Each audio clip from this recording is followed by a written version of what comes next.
Goldman Sachs released a report talking about the impact of AI on economic growth, and it didn't talk about India's future in the AI space in a very optimistic manner. It stated that globally, 2/3 of occupations can be partially automated by AI, things like administration, legal, etc., professions with very little physical exposure. Jobs like construction or maintenance will be automated by AI only around 4 to 6%. But when it came to India, it stated that only a little about 10% of the jobs would be automated by AI. Did this surprise you? Because it surprised me for sure. Because when I turn on the news, this is all I've been seeing. CBSE is introducing AI into the curriculum of classes 6 and 8. The Supreme Court of India is using AI tools to translate oral proceedings. Another judge used ChatGPT to get views on a bail plea of someone accused of murder. Finance Minister Nirmala Sitharaman said at the Union Budget in 2019 that the government would offer skill-based training in AI, big data, robotics for 10 million Indian youths. The Ministry of Defence and DRDO have already set up AI centers for excellence at multiple facilities for research, development, and for the use of AI in the Indian Army. There is so much happening in India to get ahead in AI technology, both in the government and the private sectors. $1.7 billion worth of VC funding went into AI-based Indian startups in 2020, and in 2022, it jumped to a whopping $5.2 billion. India ranks 5th in the countries with most AI investments. This shift is already happening, and it's happening very fast. India is out there with all the developed nations of the world competing in the race for AI supremacy, and in only 5 years, you will be living in a completely different nation. What is the Goldman Sachs report talking about then? We'll get back to it at the end. Now let me tell you exactly how by delving into 4 major sectors where AI will cause the most amount of impact in India. Number 1, defense.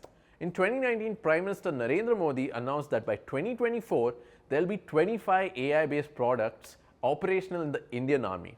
It's 2023 right now, and guess what? There's already 40 AI-based products currently in operations, and 30 more in development. We're ahead of the curve. There are multiple dedicated AI research facilities like DIPA, CAIR, DRDO YSL, and WARDEC that are currently up and running. Take WARDEC for example. It's a facility that uses AI and VR to train soldiers in battle-like scenarios via simulation games. Yes, this is actually happening in India. Moreover, the Indian defense is already using AI-powered tech in facial recognition, language translation, remotely operated weapon stations, robot mine detectors, and intrusion detection systems. We've actually done a deep dive video on how AI is being integrated into the Indian defense system and how you as an engineer can get a job building defense tech. So if this domain interests you, you should definitely go check it out right here. Number 2, education. As mentioned initially in this video, CBSE is taking AI very seriously by introducing it into the curriculum. This basically understates that the government of India sees AI and coding as critical skills to have going forward. But speaking about the education sector at large, there are many ways AI will have a strong impact. What AI does best is automating seemingly redundant and time-consuming tasks like clerical work, for example.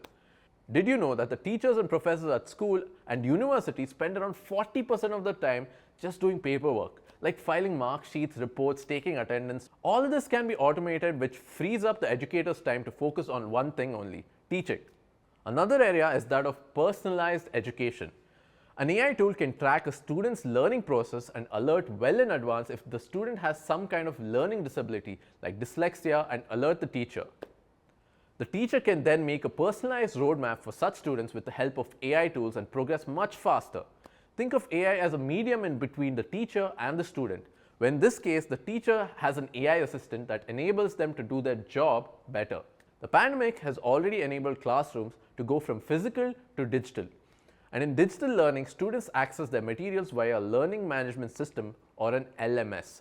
According to Business Today, 47% of the LMS platforms are expected to be AI enabled, meaning better feedback, access to content for students, and better time management for teachers.